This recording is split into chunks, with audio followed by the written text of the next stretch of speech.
Folks, Professor Chris Kugler here, giving you some introductory videos this morning which will hopefully historically and theologically situate Paul the Apostle as the most seminal and prolific early Christian thinker and writer following the life, ministry, death, and resurrection of Jesus. Of course, 13 epistles in our New Testament are attributed to Paul. He is the major hero of the second portion of the very long narrative book of Acts following our four Gospels. And even if, because it is debated among scholars, all 13 epistles don't go back to Paul, but some fewer, say 9, 10, or whatever, and a few of the later epistles were written by Pauline associates or sympathizers, that may or may not be the case, but even if that were the case, it would still indisputably be the case that Paul was the most prolific and seminal early Christian thinker and writer following the ministry of Jesus, his death and resurrection. So we want to situate Paul as a first century Jewish Christian, what he was about, what he was doing, what his life was like, what it felt like on the ground in the ancient Mediterranean world to be Saul the Pharisee and then the ex-Pharisee, Paul the Apostle to the nations. So we're going to have a bit about that in just a moment. We're also going to have some introductory videos about what is indisputably Paul's most wide-ranging, coherent, profound, potent, seminal writing, the letter to the Romans. It is without a doubt that the letter to the Romans is Paul's masterpiece, if you like. Of course, Galatians has some wonderful teeth and some potent grace, if you like. Colossians is and Ephesians are these great cosmic macro visions of God's purposes. Certainly don't want to put those letters to one side as unprofound or something like that, but the great 16-chapter symphony of Romans stands alone as the largest vision or the place from which we, having access to those 16 chapters, can gain the largest vision to Paul's theological mind. But in this first introductory lecture, I just want to talk a little bit about Paul the Apostle himself and to situate him historically and theologically. Of course, both from the Gospels and Acts and Paul's letters, it doesn't seem to be the case that Paul knew the historical Jesus very well at all. Best estimates are that he was born a few years after Jesus and was executed by Nero in the mid-60s in Rome, along with Peter. So Paul lived roughly a 60-year life, which was a pretty good life, comparatively speaking, in the first century Mediterranean world when birth rates were bad, health care was non-existent, and people died frequently all the time. Very unfortunate. But so Paul probably didn't know, as I said, from our New Testament evidence, the historical Jesus. Certainly from the book of Acts we know that Paul was a Pharisee. He had studied in Jerusalem under a leading Rabbi Gamaliel. As I said, we know from the book of Acts. So that tells us a few things about Paul. Of course, Paul himself says in Philippians that he was a Pharisee, in Philippians 3, a Pharisee of Pharisees, that Paul was a Hebrew of Hebrews, and that coincides with, as I said, in the book of Acts, that he studied under Gamaliel. Paul probably, on the basis of having studied under Gamaliel, knew biblical Hebrew. He could read biblical Hebrew texts. Of course, the Old Testament was largely written in Hebrew, a few texts in Aramaic, which is a Hebrew dialect, but basically written in Hebrew. Paul could read Hebrew. We have little doubt that Paul himself could speak Aramaic. There are a few Aramaic fragments in Paul's letters, which again cohere with that. And obviously, Paul writes his letters in Greek, the Greek of our New Testament, on the basis of which we have our modern English translations and Bibles. So Paul is a trilingual figure. We know that he knows Greek reasonably well off the basis of reading his letters, and probably when he travels wide in the Mediterranean world, Greek was the lingua franca that average people on the street spoke, much like English is in much of the world today, so that we know that Paul had a reasonable facility with Greek. Because, as I said, he studied under Gamaliel. He was a Pharisee. He was a strict observer and reader and faithful adherent of the Jewish Hebrew Bible. So we know that he could read Hebrew, and as I said, it's perfectly reasonable that he had some facility, a great facility in Aramaic. If he did study with Gamaliel, and if he did spend time in Jerusalem, of course, as Acts said that he did, then it is a reasonable deduction that he would have had facility in Aramaic, because that would have been the common language of Jerusalem, of course, and the wider Palestinian environment. So I often ask classes this: how many of us have facility with 3 languages? Paul was, in his day, as he would be in ours, a remarkably intellectually exceptional figure. And it behooves us as historians and as theologians and as Christians, or whatever we are, if we want to come to grips with Paul, to realize that we have in our hands, at our fingertips, the writings of a very intellectually sophisticated figure that had his finger on the pulse of several different currents of his day. So a couple of things about Paul historically that we can deduce, again, from the letters and from the book of Acts. Paul was a trained Pharisee, as I said, and Pharisees were, they didn't make up a major part of the Jewish population in Paul's day, a very small part of the population, but they were very influential. They were not principally a political group. They were what we would call, in our sometimes unhelpful language, a religious group. They were a group of they were a strand of ancient Judaism which committed themselves to a very serious and rigorous reading of the Hebrew Bible, and particularly to living out the prescriptions of what it meant to be the set-apart people of God very seriously. That when they read the kosher food laws in Exodus, Leviticus, Numbers, Deuteronomy, you had to obey those kosher food laws. And often that meant that you couldn't eat with your non-Jewish neighbors, or you couldn't eat with Jewish neighbors that weren't as serious and strict about the food laws as you were. Similarly, they took the Sabbath very, very, very seriously, that their interpretation of what it meant not to work on the Sabbath was a hard-line position, that they would have debates, and we know this from the later collection of rabbinic materials in the Mishnah and the Talmudim, that they would have debates that what constitutes work on the Sabbath. And, even if you have to go to the bathroom, how far are you allowed to walk? It may seem crazy to us, but first century Pharisees simply wanted to be faithful to the scriptures which revealed the will of the one and only God. And so that is the kind of person that Saul of Tarsus, and I'll get to the Tarsus bit in a minute, was, if, and indeed as Acts says, he was trained as a Pharisee in Jerusalem. We also know from Acts and from Paul's letter to the Galatians in particular, though also it crops up in Philippians, that Paul was what he calls a zealous Pharisee, if you like, someone that is zealous for the ancestral traditions, as he says it in Galatians. And now that may sound oblique to us, but what that basically means is that Paul was the particular kind of Pharisee, and of course there's a range of Pharisaic tendencies in first century Judaism. He was the really hard-line Pharisee, not just the one that was careful about keeping kosher and careful about not working on the Sabbath and careful about circumcising baby boys, Jewish baby boys on the 8th day as the Torah had prescribed.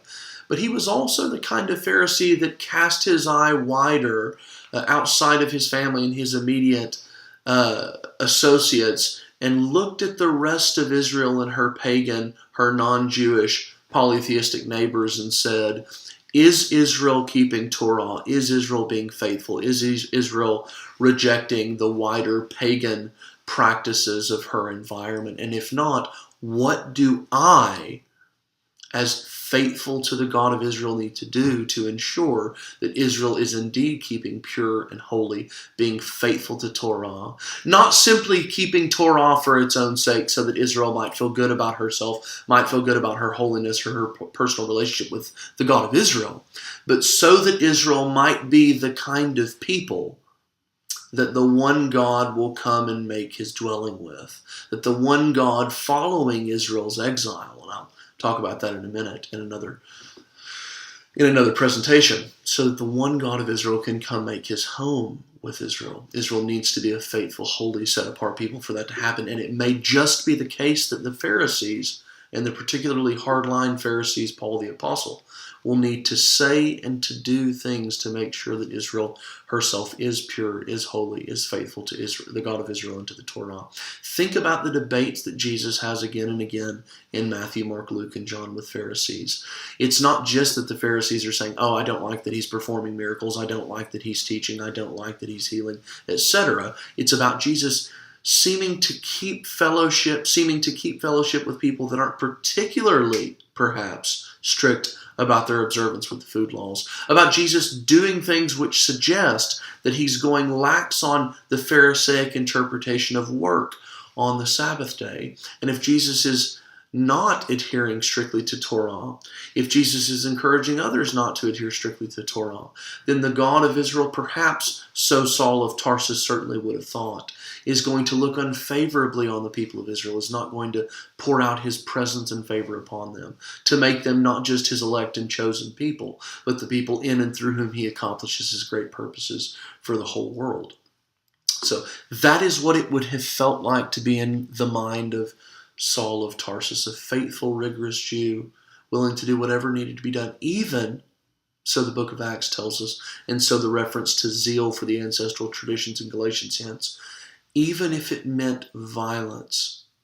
There was a long Jewish tradition going back to the Maccabees, but actually way back before the Maccabees into the Old Testament, with the great tradition of zeal stemming from Phinehas in the book of Numbers. And I'll just summarize the whole tradition in this way. If you find Israelites polluting the people of Israel, polluting the land of Israel, associating with paganism in ways which pollute the people of Israel, then perhaps the best thing you can do is to be a vehicle of God's purgative judgment on those Israelites. Sometimes that might look like taking up a sword and killing them yourselves. Not so that simply you can be a vehicle of the divine wrath, but so that through being a vehicle of the divine wrath, you might so purge Israel, make her holy, and thus Israel might be a place and a people in whom the one God can and will come to dwell. Paul stood in that tradition of Jewish zeal for the Torah, zeal for the traditions, etc. But of course his name by which, the title by which he often goes, and rightly so, is Saul of Tarsus. What about the Tarsus bit? What was the city of Tarsus like, which is in modern-day Turkey? Just if you go up from the land of Israel north, up the eastern part of the Mediterranean Sea and hook a left, you will not too long thereafter before you get into Pisidian Antioch and all of that, before you get into Galatia, southern Galatia and all that, you will get into Tarsus.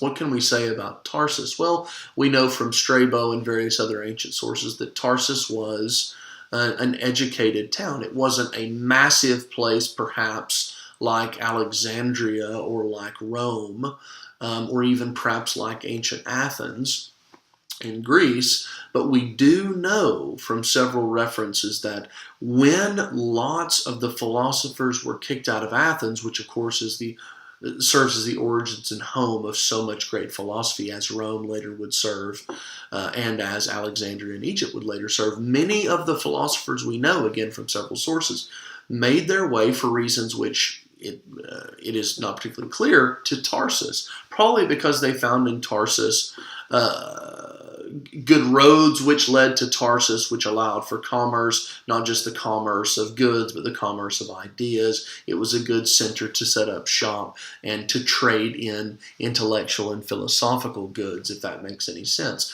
So we know from, again, several sources that Paul grew up in an environment in which it would not have been particularly hard to know what certain of the intelligentsia, the intellectual creme de la creme of the day were doing, saying, thinking about the universe, metaphysics, about ethics, about eschatology, the future end or goal or telos of all things.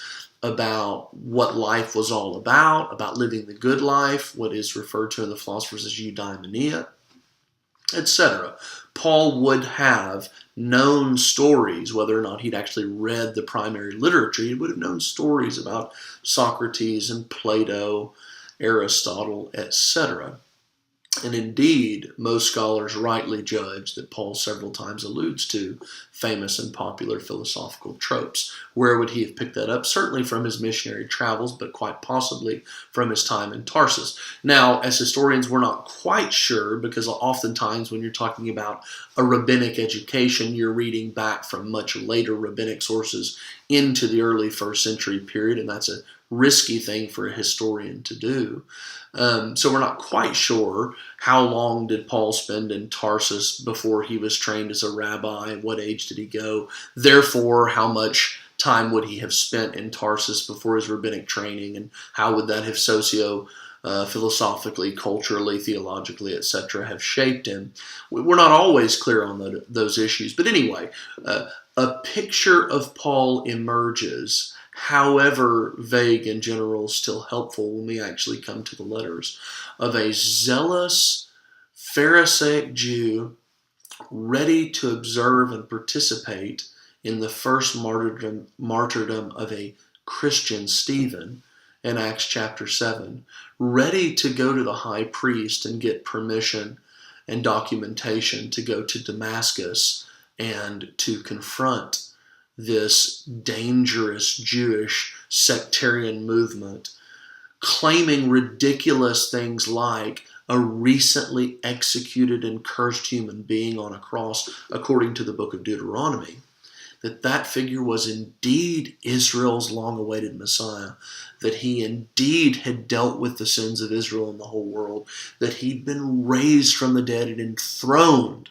alongside the God of Israel himself as the true Lord of the world, calling not just Israel but all the nations to believing obedience.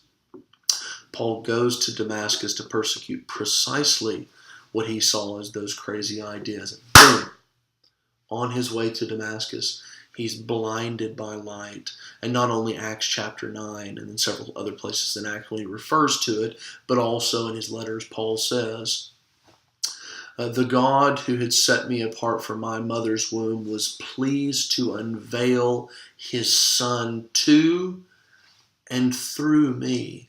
Oblique reference to the Damascus Road experience where Paul is blinded, he's knocked off his donkey, and everything which he went to persecute, he overnight, so to speak, became an adherent of, a believer in.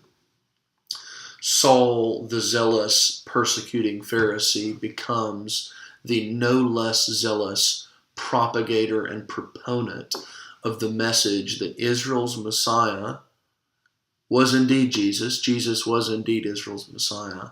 That Messiah had been cursed according to Deuteronomy, but that indeed too had been a part of the great and mysterious purposes of God, through which Israel's covenant cursedness and the world's whole sin had been dealt with. He'd been raised afresh. He'd been enthroned in heaven alongside the God of Israel himself. He'd poured out the eschatological spirit of God's new age. And then, and thus, Paul was to be a prophet announcing that had indeed happened, that the new age had dawned for God's world, the age of forgiveness and reconciliation and holiness and justice and peace. And it was time, because Israel had been rescued, for the Gentiles, the whole world, to get in on the blessing. That is the kind of person that Paul the Apostle was. And Paul the Apostle went about the Mediterranean world, establishing churches, establishing communities of Jews and Gentiles, no longer adherent to the specific Jewish prescriptions in Torah, which separated Jews out as the people of God from their wider pagan neighbors, in view of the day that God would use them to rescue the whole world. That had in principle and indeed happened in and through Israel's representative Messiah Jesus. So The boundary markers of setting apart Israel no longer needed to be in effect. They had served their purpose. It was time to set them aside. Now it was time to set up these Jew-Gentile communities marked out only by faithfulness or fidelity to Jesus, evidenced by the gift of the Holy Spirit, baptism, participation in the Christian community, Lord's Supper, etc. Living in faithful obedience to a new king, a new ruler, the God of Israel's embodiment, the enthroned Jesus of Nazareth. Paul went about announcing that message and establishing communities that were experiments in living in God's new world, experiments in living in God's new age. That, of course, is what a church is. God's new age community, God's new world, God's heavenly community, if you like, instantiated in the present, anticipating, inaugurating, instantiating God's new world in view of the day that Jesus would return. Anyway, that's what Paul's doing. And eventually Paul establishes, I misspoke there. I was thinking about Paul establishing all these wonderful churches. Eventually someone establishes, not Paul, a church in Rome made up of Jews and Gentiles. And Paul is wanting to write a letter from Corinth, which is southeast of Rome in Greece, not that far from Athens, writing a letter to the churches in Rome in view of a visit which he soon says he will make, hoping, among other things, to use the Roman churches as a new base from which he might go further west to Spain and continue to announce God as King. Jesus is the world's new and true Lord.